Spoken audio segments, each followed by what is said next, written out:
स्वागत है आप सभी का अपनी चैनल ऑनलाइन स्टडी 1.6 में। दोस्तों आज के इस वीडियो में प्रश्नावली 8.1 के प्रश्न संख्या 11 को सॉल्व करेंगे। प्रश्न संख्या 11 है, बताइए कि निम्नलिखित कथन सत्य है या असत्य, कारण सहित अपने उत्तर की पुष्टि कीजिए। देखिए 11 नंबर प्रश्न में 5 प्रश्न दिया हुआ है और हमें बताना है कि कौन सा कथन सत्य है और कौन सा असत्य है। असत्य कहने का अर्थ हुआ कि गलत है, यदि गलत है तो क्यों गलत है। तो चलिए इस प्रश्न को सॉल्व करते हैं। तो 11 के पहला नंबर प्रश्न है, tan a का मान सदैव 1 से कम होता है। यानी कि यहाँ पे इस प्रश्न का कहने का अर्थ यह है कि tan a का मान हमेशा 1 से कम होता है क्या। तो देखिए यहाँ पे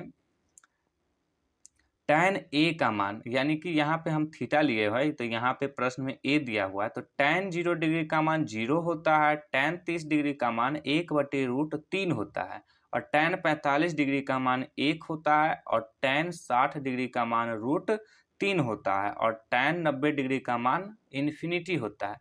तो यहाँ पे देखिए tan का मान 1 से ज़्यादा भी होता है, लेकिन प्रश्न में क्या दिया हुआ है कि tan a का मान सदैव 1 से कम होता है, तो ये तो गलत कह रहा है, तो लिखेंगे असत्य। तो इसके आंसर में यहाँ पे लिखेंगे, पहला के आंसर में क्या लिखेंगे, असत्य है। और क्यों असत्य है ये भी लिख देंगे, क्योंकि tan a का मान 0 से इन्फिनिटी यानी कि अपरिभाषित तक होता है। तो ये पहला का आंसर हो गया। अब इसके बाद दूसरा नंबर प्रश्न है, कोण A के किसी मान के लिए सेक A बराबर 12/5। तो यहाँ पे इसको समझिएगा, तो इसको समझाते हैं यहाँ पे दूसरा नंबर को। तो देखिए सेक A बराबर दिया हुआ है 12/5, और सेक A का फॉर्मूला होता है कर्ण बट्टे में आधार। तो यहाँ देखिए कर्ण का मान कितना है, 12 है, और आधार का मान कितना है, 5 है। तो हम सभी लोग जानते हैं कि समकोण त्रिभुज में सबसे बड़ी भुजा कौन होता है, तो कर्ण होता है।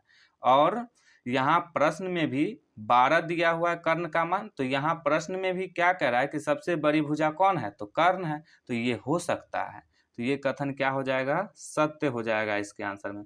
तो लिखेंगे सत्य है। और क्यों सत्य है ये भी लिख देंगे, क्योंकि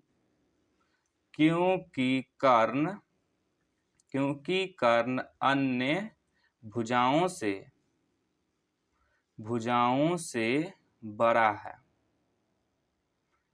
लिख दिए। अब तीसरा नंबर प्रश्न देखते हैं। तो देखिए तीसरा नंबर प्रश्न है, cos A कोण A के कोसिकेंट के लिए प्रयुक्त एक संक्षिप्त रूप है। तो देखिए cos A का फुल फॉर्म होता है कोसाइन, लेकिन यहाँ पे क्या कह रहा है कि कोसिकेंट, तो ये तो गलत कह रहा है, तो ये क्या हो जाएगा, असत्य हो जाएगा।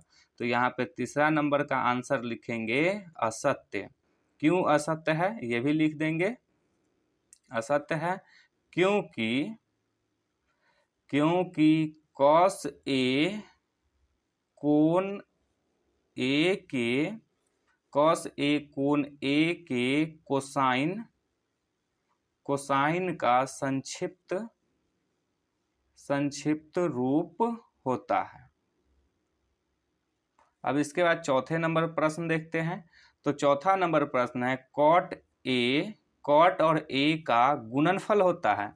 तो यहाँ पे समझिए, आप जो इससे पहले वाले प्रश्न देखे थे तो उसमें हम क्या बोल रहे थे, यहाँ पे कि कॉट A दिया हुआ है, तो यहाँ पे कॉट क्या होता है, त्रिकोणमितीय अनुपात होता है, और ये जो ये है ये हमें बताता है कि हमें कोण A का उपयोग करना है।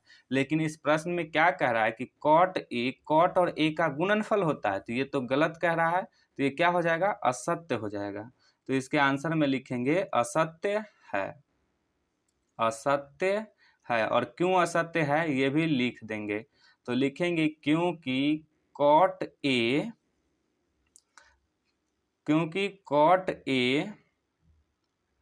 कोण तथा क्योंकि कॉट ए कोण तथा त्रिकोणमितीय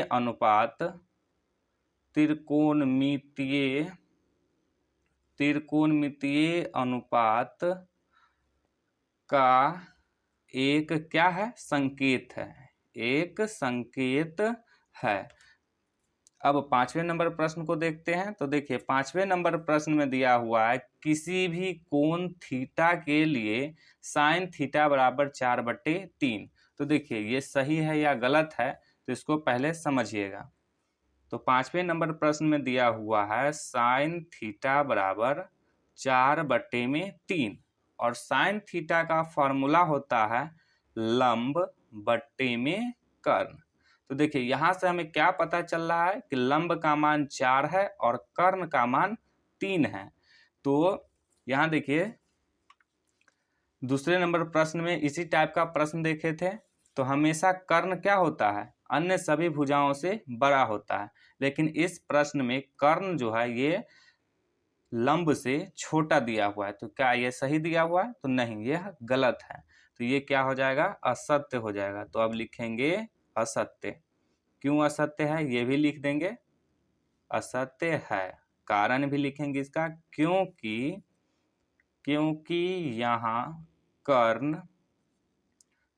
यहाँ कर्ण का मान क्या है, लंब से कम है या लंब से छोटा है।